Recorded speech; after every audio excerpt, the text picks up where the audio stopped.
Bonjour à tous, Gilles, agriculteur du Loiret. Bon, comme vous pouvez voir derrière moi, ça y est, l'enrouleur est arrivé dans l'atelier. Je suis en train de tout préparer pour mettre en route l'irrigation. Et oui, là, ils annoncent encore 10 jours sans pluie. Ça fait déjà 2 semaines qu'on a un vent assez fort, un vent du nord-nord-est qui dessèche tout.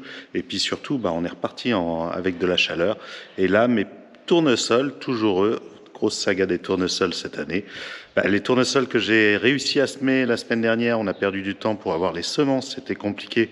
Donc on a semé limite dans le sec. Il y a malheureusement un tournesol sur 2 qui ne lève pas parce qu'il est dans le sec. Donc j'ai décidé de mettre un coup d'irrigation dessus, quitte à risquer de plomber un petit peu. Voilà, je préfère mettre un coup d'irrigation pour pouvoir essayer de sauver ce tournesol. Allez.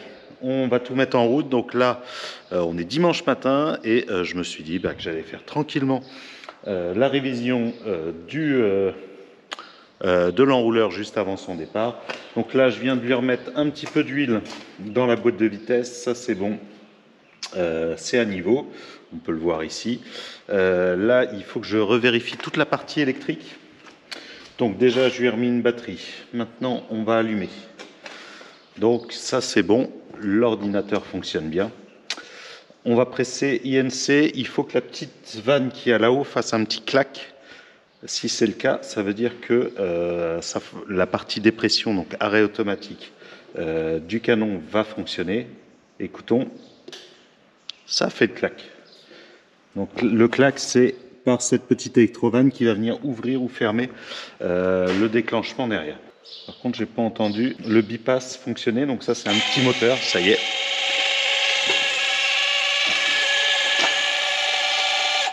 Pas de souci, ça tourne. Ça c'est le petit moteur qui fait actionner ici le bypass pour pouvoir justement faire tourner, enrouler la turbine. Alors autre chose qu'on va tout de suite vérifier, c'est ici. Alors, j'ai tout graissé, donc il y a un petit peu de graisse. On va lui faire croire qu'il a enroulé le canon. Et donc, s'il nous met une vitesse 250 mètres par heure, ça veut dire que, que le capteur de vitesse fonctionne. Donc ça, c'est bon. Dernière chose à vérifier, c'est cette partie-là. Est-ce que... Hop, je ne l'ai pas mis au bon endroit. C'est bon. Donc là, le capteur d'arrêt à la fin fonctionne bien.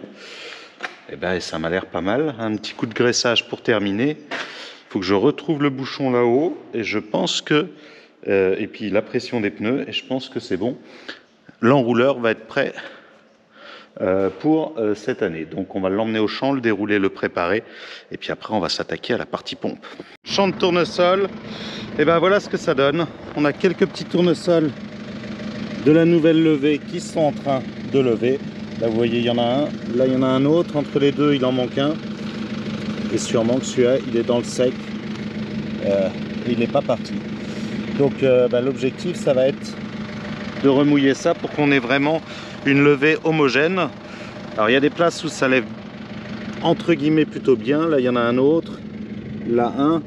Et ils vont assez vite parce que avec cette chaleur, ils ont déjà les deuxièmes feuilles qui sont en train de pointer. Donc ceux-là, ils devraient aller un petit peu plus vite.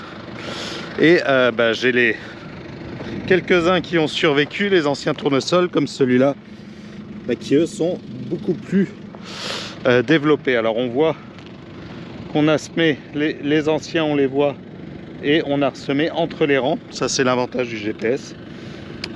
Mais bon, voilà, celui-là il est levé, il a déjà ses 2 feuilles, il est déjà quasiment sauvé. Mais le prochain, il est quasiment à 2 mètres plus loin, donc il en manque vraiment beaucoup. Il faisait vraiment trop sec. Une fois qu'on a eu les semences, ça s'est joué à quelques jours près, mais ça a été galère pour retrouver des nouvelles semences. Alors il y a des zones où ça va, d'autres zones comme ici, où il y a plus de cailloux, et c'est un petit peu plus compliqué. Et d'autres lignes où c'est pas mal. C'est surtout que ce que je vois là, c'est qu'avec la chaleur, ils sortent quand même assez vite. Et dès qu'ils sortent, ils font tout de suite les deuxièmes feuilles. On n'est pas comme dans la situation d'il y a 3 semaines, un mois, où les premiers qu'on avait semés, ils sont restés très longtemps à 2 feuilles et très longtemps sensibles à un petit peu tous les ravageurs. Bon, allez, on met ça en place et puis après il va falloir s'occuper de toute la partie pompe d'irrigation, donc la remettre en eau, et ça c'est rarement, ça se fait pas comme ça. Il faut que je recheck tout mon réseau pour voir tout ce que j'avais ouvert. Enfin bon, il y a encore du boulot, je pense pas que ce sera en route ce soir, mais au moins ce sera bien parti pour fignoler lundi matin. Finalement je rentre à la ferme, j'ai oublié la dent pour pouvoir tracer pour pouvoir retirer les cailloux là où on passe le tuyau. Donc je retourne à la ferme la chercher pour pouvoir le dérouler. C'est les joies de la mise en route, il faut penser à tout et j'ai oublié ça. C'est parti pour dérouler le canon. On déroule tout ça et puis on va aller essayer de s'occuper de la pompe tranquillement. Bon, on change de véhicule, on laisse le tracteur, on prend le quad, j'ai chargé la pompe, petite caisse à outils, un tuyau, et on va aller à la grosse pompe pour pouvoir justement essayer de la remettre en eau. Là on va aller fermer une purge, mais en passant je voulais vous montrer un petit peu ma petite jachère fleurie parce qu'elle est quand même magnifique, avec des pâquerettes, avec là il y a les premières fleurs bleues qui commencent à sortir. Bon, c'est sympa, c'est toujours agréable d'avoir ça au milieu. Donc là c'est en plein milieu de l'exploitation, le petit réservoir de biodiversité avec la réserve là juste derrière ce bois là. Donc on a la jachère fleurie, le petit bois, la réserve. C'est vraiment un lieu top pour tout ce qui est biodiversité. Allez, on va aller fermer les dernières purges et on va à la station de pompage. L'installation, là il y a la réserve qui est juste derrière. Là c'est notre champ de maïs, vous voyez il va plutôt bien, même s'il est un petit peu les feuilles sont un petit peu rougies. Alors on a souvent ça dans les limons, ça c'est le petit coup de froid qu'on avait eu avant, mais là avec la chaleur je pense que ça va repartir plutôt bien. Et là donc j'ai le tuyau au fond du fossé, c'est vraiment le point bas de l'exploitation, et là on a une purge qu'il faut que j'aille fermer. Alors essayer de ne pas tomber dans le fossé parce qu'il est bien profond. Et voilà notre purge. Hop, toc, le robinet est fermé. Sympa, il y avait un ortie. Et maintenant on va remonter. C'est bon, je m'en suis sorti. J'avais pas pensé à quelque chose, c'est qu'il va falloir que je vienne avec la débroussailleuse, parce que là les ronces elles ont pris le dessus. D'habitude on démarre pas si tôt, on a le mois de juin pour se préparer. Bon, allez, ça va passer. Là bien sûr on est dans la digue, c'est assez abrupt. Bon, nous voici à la pompe. Premier petit souci, ce joint là est mort, ça va me poser souci. Bon, il va falloir que je regarde un peu tout ça. Bon alors c'est bon, ici j'ai du courant, donc ça fonctionne. Ma pompe elle est libre. Alors pour tout vous dire, j'ai mis un petit coup de clé à griffe comme ça pour la débloquer, parce que souvent l'hiver elle grippe un petit peu, et donc si on lance que le moteur ça va pas tourner, il faut déjà la dégripper un petit coup. Donc là ça c'est bon, mon tuyau est branché, ça c'est bon. Alors là j'étais en train de voir, je viens de redémarrer cette petite installation. Alors on est un peu à contre-jour, voilà. Alors c'est quoi cette petite installation? C'est juste un disjoncteur, un transformateur en 220 112 volts, deux petits relais, et ici une petite télécommande de portail. Et c'est ce qui me permet de commander ma pompe à distance. Donc là on va lui envoyer un petit SMS. Là je pense que c'est bon parce qu'elle clignote rouge et vert, ça c'est plutôt bien. Et on va lui envoyer un petit SMS. Et donc là, si lui il se met à clignoter un coup, c'est bon. C'est bon, il a bien enclenché. Là je lui ai demandé de mettre le relais de 1 seconde. C'est ce qui avant était mon bouton de réarmement. Donc là maintenant mon bouton de réarmement il est couplé à cette petite partie. Et là j'ai mon bouton on-off que je recouple aussi pareil avec le second petit relais. Et c'est ce qui me permet de commander l'ensemble de ma pompe à distance à moindre frais. Donc ça c'est bon, ça c'est bon. Et ben je pense que j'ai tout ce qu'il faut pour pouvoir commencer à lancer les choses. Il me manque qu'une chose, c'est une rallonge pour pouvoir brancher la pompe. Donc je vais chercher ça et puis on va mettre de l'eau dans le réseau pour parce qu'en fait là la pompe elle est, on va dire, sous l'eau, mais le tuyau il remonte au-dessus de la, enfin au niveau de la digue pour replonger. Donc là il faut que je remplisse tout ce tuyau là d'eau. Alors pendant longtemps je remplissais par le haut, là il y a un petit tuyau, on remplissait par là, mais c'était vraiment galère. Et là depuis quelques années j'ai trouvé cette solution. Je mets une petite pompe et on remplit par le bas, ça fait sortir l'air et ça permet d'être bon. Allez, je vais chercher ma rallonge et puis on va essayer de mettre ça en route. Ça y est, je viens de mettre en route la petite pompe. J'ai ouvert là la petite purge qu'il y a ici en haut. Et donc on entend l'air sortir. Et ben il faut que toute l'eau arrive pour pouvoir, qu'on remplisse tout le tuyau pour pouvoir essayer de démarrer la pompe tranquillement. On commence à arriver ici, c'est bon signe.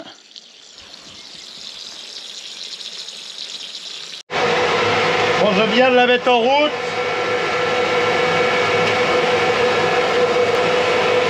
On va aller voir dehors si commence à y avoir un peu d'eau. Il y a une purge juste derrière. Ouais, c'est la jungle.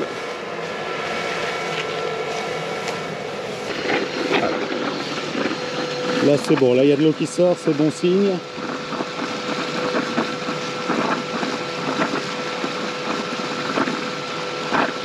On n'a pas encore de pression, mais on a déjà de l'eau qui sort. Je vais le fermer tout de suite avant que ce soit inondé. Le compteur tourne, donc c'est bon. Il y a de l'eau qui passe. Je vais pouvoir ouvrir un petit peu plus. Ça y est, l'eau arrive jusqu'en haut. Là, on a l'enrouleur qui est juste derrière. Et juste pour vous montrer un petit peu le blé. Eh ben oui, lui, il souffre déjà du sec. Là, on le voit bien ici. On a des épis vides. Et puis, on voit qu'il n'y a plus beaucoup de feuilles.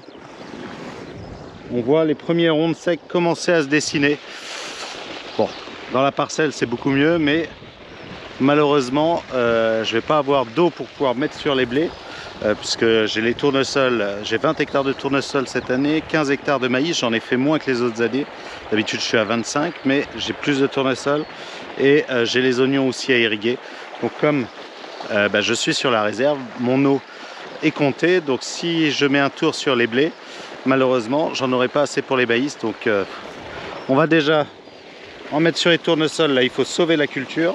C'est dommage parce que mon objectif c'était de mettre 2 tours d'eau autour de la floraison sur les tournesols. Donc dans mes quantités d'eau, en mettre un premier là, c'est quand même assez problématique dès le démarrage de la culture. Bon, c'est comme ça, c'est l'année qui veut ça. Allez, on ferme, on éteint la pompe, on ferme et on met, parce que là l'eau elle est devenue bien claire, pas de souci. Et on va raccorder à l'enrouleur et mettre en route. Elle arrive au canon. Et franchement, si je m'étais dit ce matin que avant midi, bon il est peut-être 1h, 1h30, mais que dans la matinée j'arriverai à mettre en route l'irrigation, oui il est 1h20, que j'arriverai à mettre l'irrigation en route un dimanche matin, franchement j'étais parti pour m'avancer pour lundi, pour que ça se passe bien. Et tout s'est plutôt bien goupillé, on n'a pas eu trop de problèmes. Alors c'est vrai que toujours c'est stressant le démarrage de l'irrigation, on sait qu'on va avoir bricole sur bricole. Là ça se passe super bien, c'est chouette, c'est une bonne chose. Là je reviens, on est le soir et puis on va aller voir un petit peu ce que ça donne. Là, on est dans une zone où c'est quand même plutôt pas trop mal levé, on les voit bien. Là les petits qui sont sortis, mais il en manque une partie, c'est justement ce qui va permettre de... Ouh, elle est fraîche. Donc là ça arrose tranquillement, c'est parfait. Ça devrait permettre de faire lever les derniers. Donc là si on regarde, oui ça arrose à peu près jusqu'ici. Donc je vais reprendre la largeur. 25, 36, 38, 39, 40, 41. Ouais, donc 80, un bon 80 mètres de large d'arrosé. Un petit peu plus si on regarde, on arrive entre 80 et 85 mètres. Donc c'est pour ça que moi j'essaye de me mettre un coup dans un passage de traitement, un coup entre, pour que ça fasse 75 mètres de large, pour que ce soit bien irrigué. Bon ben voilà, la saison d'irrigation est démarrée, elle démarre très tôt. Il va falloir que je fasse des choix pour pouvoir justement faire en sorte d'utiliser l'eau à bon escient, donc en fonction des différentes cultures. Il va y avoir des choix à faire. Bon allez, moi je vous dis à samedi prochain pour une nouvelle vidéo, et puis en attendant, portez-vous bien. Allez, à bientôt.